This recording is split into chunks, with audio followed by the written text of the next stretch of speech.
guys, so welcome to my brand new channel, and this is going to be my second video on here. I hope you guys like. So this has been something that's been weighing on my mind recently. So when you're poor, you don't have as many options as when you're rich. You're like, probably, duh, I knew that. But it breaks it down into so much more than, oh, I don't have the option to go to Europe this summer. I have to work.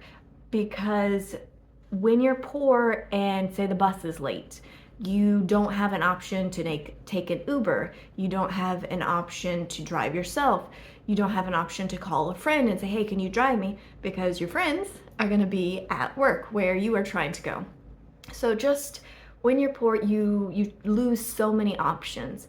So I was making a smoothie today, and my daughter usually has her smoothie with yogurt and blueberries. That's the way she likes it. And we haven't gone grocery shopping, so she refuses to put anything else in it. I made my smoothie with milk. And I was like, well, why don't you just use milk and blueberries? It's about the same thing. And she just straight up refused. It has to be vanilla yogurt. Couldn't be plain yogurt, couldn't be milk, couldn't be anything else. It had to be vanilla yogurt. And so she went without. I think she had a piece of toast. So we're not poor, but I grew up poor, so I'm used to making substitutions. So my smoothie also uses yogurt, actually, the whole reason I was having a smoothie, because these were the bananas I was working with. So I was having a banana smoothie, and it usually calls for bananas, and then it calls for yogurt, and like almonds and stuff. And I made several substitutions. So the bananas look like that, used milk instead.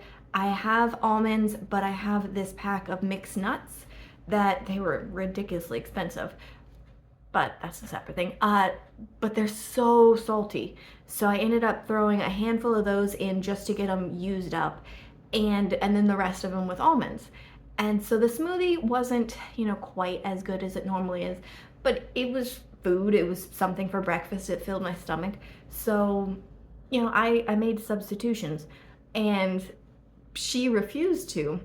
So I told her, I was like, hey, if you can't even put a plain yogurt instead for vanilla yogurt and just add some extra sugar, then you better save your money, because you're gonna have so many less options, because you are making yourself have less options, because you have to have everything, particularly to the recipe, down to the last little ingredient.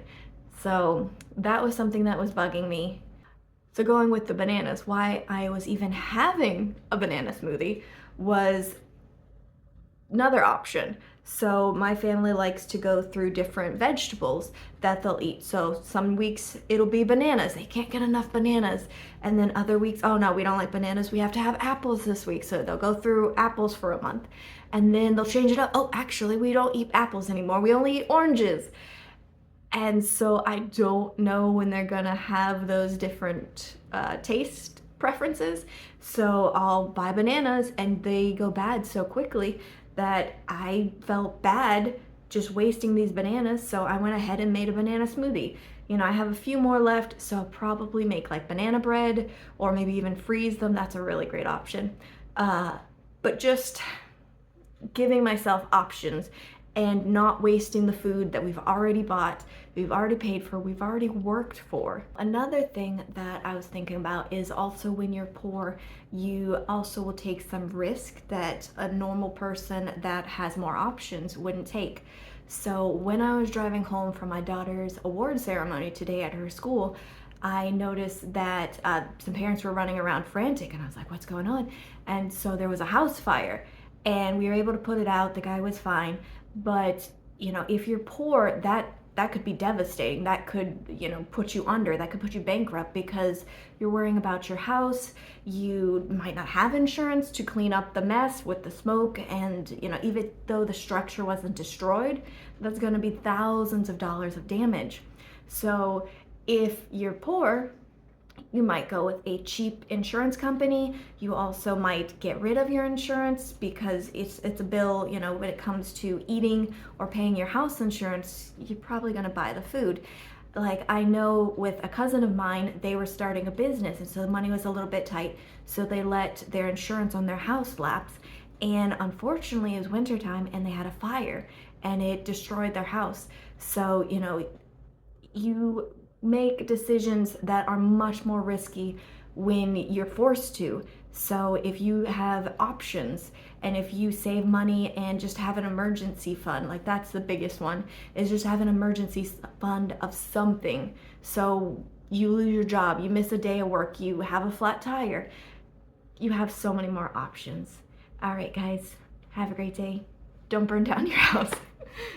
These are just the things that have been bouncing around in my head, and I wanted to share with you guys. And hopefully, you can put your thoughts into this and let me know, like, what do you do if you have to make substitutions for when you're cooking, or what have been some options that have been taken away from you because maybe you didn't have the money to afford a more expensive option. All right, I would love to have a conversation with you guys. Okay, have a great day.